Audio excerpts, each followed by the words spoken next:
په وروستیو لوبو کې ځینې ناندرۍ راپورته شوي دي. دښمن هڅه کوي چې له موقع ګټه واخلي، نو موږ اړ شو چې د ناندریو اصلي موضوع وڅېړو ترڅو وطنوالو ته حقیقت بیان کړو. د پښتون ون ټلویزیون خبرنګار د شهزاد محمدي کور ته ولاړ او له هغه سره یې موضوع له نږدې څېړلې ده. د شهزاد محمدي تازه عکس چې ده پکې ژړلی دی په ټولنیزه رسنۍ کې ډېر کته پورته کیږي، نو د شهزاد حوصله هم ونه شوه، خپل غبرګون یې وښود. همدارنګه د وروستیو بدلونونو په هکله هم څرګندونې کړې دي. نو ملګرو، تاسو د شهزاد محمدي مرکې ته رابولو. شهزاد محمدي وایي چې زما بیټینګ مخکې هم ښه او اوس هم ښه ده، خو دا وخت په هر لوبغاړي راځي. لوبغاړی آوټ آف فارم کیږي.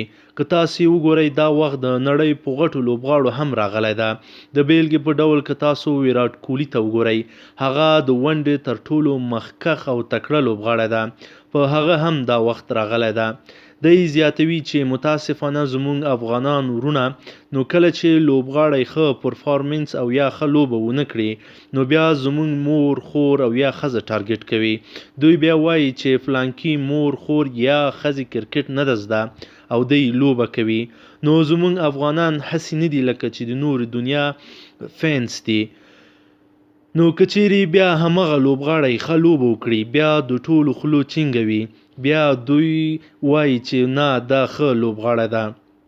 نو زما هیله له افغانانو هم دا ده چې خپل لوبغاړي تشویق کړي، په دعاګانو کې یاد وساتئ او قوي ملاتړ یې وکړئ. همدارنګه شهزاد د مولانا طارق جمیل د عکس باندې هم تبصره وکړله. په رسنیو کې، په خصوصا په ټولنیزه رسنیو کې د شهزاد محمدي عکس چې مولانا طارق سره یو ځای اخیستی ده په ټولنیزه رسنۍ کې ډېر کته پورته کیږي. نو په دې باره کې شهزاد محمدي هم یوه لنډه کتنه کړې ده. دی وایي چې هغه یو دیني ملا ده، هر څوک غواړي چې هغه سره وویني، نو په دې کې خو کومه بده خبره نه ده. دی زیاتوي چې زه د افغانانو مغزو ته نه پوهیږم چې دوی کوم قسم سوچ کوي. شهزاد وایي چې تاسو مه خفه کیږئ، زموږ لیدنې د ملایانو سره د آخرت لپاره دي. تاسو ته به تبلیغ ونه کړو، تاسو به ښې لارې ته راونه بولو، موږ لوبه کوو او زموږ لوبه به تاسو لپاره وي.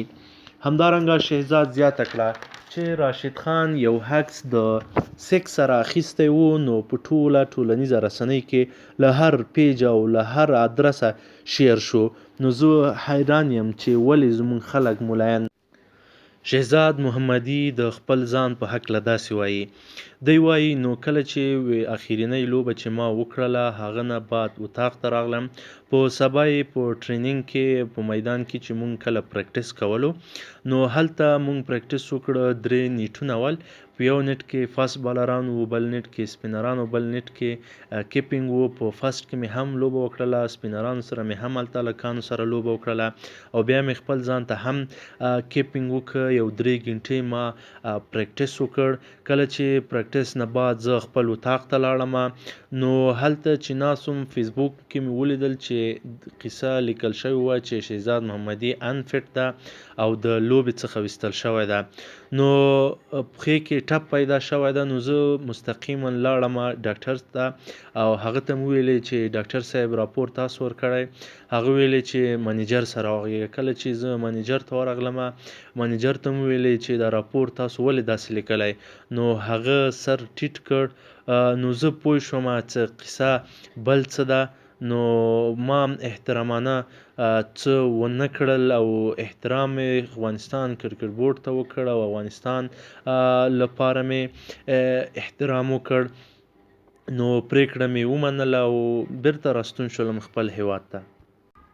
د محمد شهزاد د پښې د پاړسوب او ټپ په باره کې د افغانستان کرکټ بورډ تازه راپور. محمد شهزاد د پښې د پاړسوب او ټپ له امله له لوبډلې ایستل شوی ده. د کرکټ ملي لوبغاړی محمد شهزاد د ناروغۍ او د پښې ټپ له امله له لوبډلې ایستل شوی دی، چې په اړه یې د انګلستان د لندن ښار د ویسټ هاد د درملنې مرکز هم خپل راپور پایله شریکه کړې ده. په دغه راپور کې ویل شوي چې شهزاد محمدي په پښه کې د پړسوب، درد او ټپ له امله نشي کولی چې د نړیوال جام په سیالیو کې ګډون وکړي. له هغې پرته به له زیات او شدید ټپ سره مخ شي.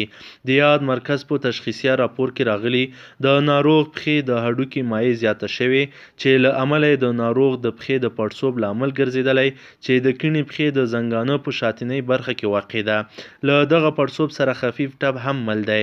د علایمو څخه معلومیږي چې دغه ټپ د پښې د اوږدو هډوکي او د هډوکي په پای کې د سخت ټپ سبب وګرځي چې د لومړي ټپ امکان یې زیات دی. همدارنګه په یاد راپور کې یادونه شوې د نوموړي د پښې نښلونکی هډوکی پیلې سره کش شوي چې د هډوکي د پاسه د بل هډوکي د جوړېدو یو ډول دی او ناروغ ته یې جدي ستونزه راولاړه کړې ده.